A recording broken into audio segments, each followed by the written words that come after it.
na usikie utukufu wa neema yake, ambao ametutembeza katika mpendwa.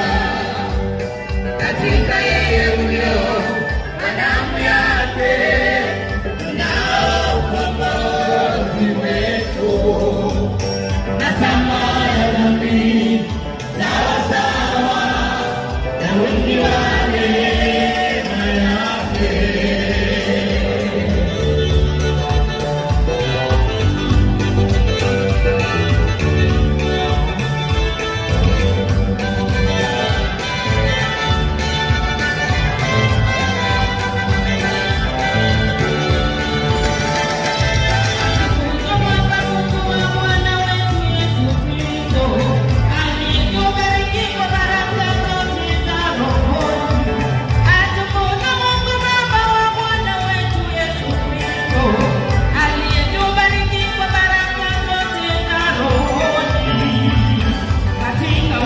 Oh,